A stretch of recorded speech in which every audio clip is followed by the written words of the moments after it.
First touch tells us where the customer came from first, and the last touch tells us the last source before the final outcome.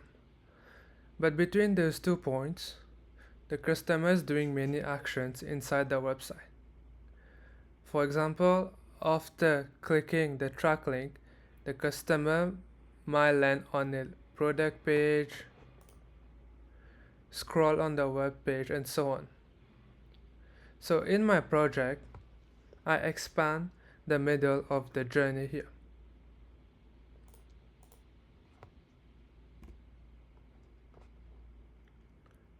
So for example, instead of gathering data at the first touch and at the last touch, I will divide this line here through states. So this is state 1, state 2, and state 3.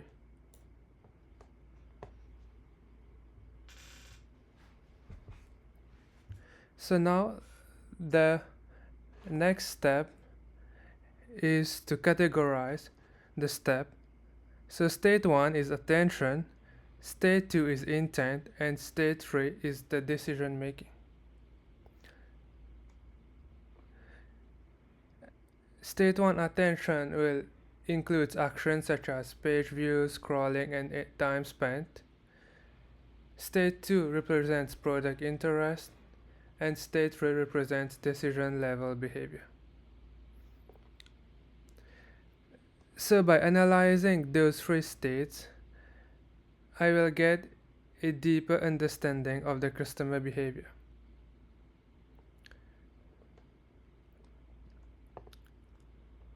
So how does it work?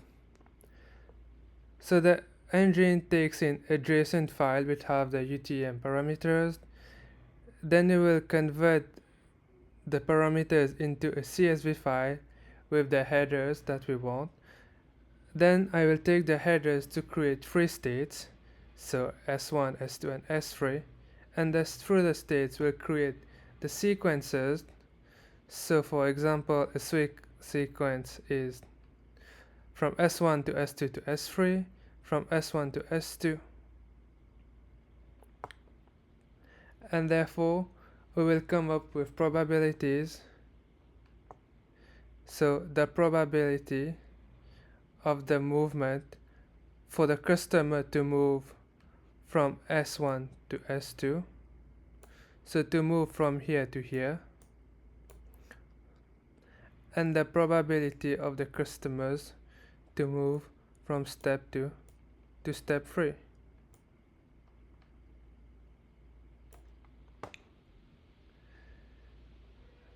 Then after getting those probabilities,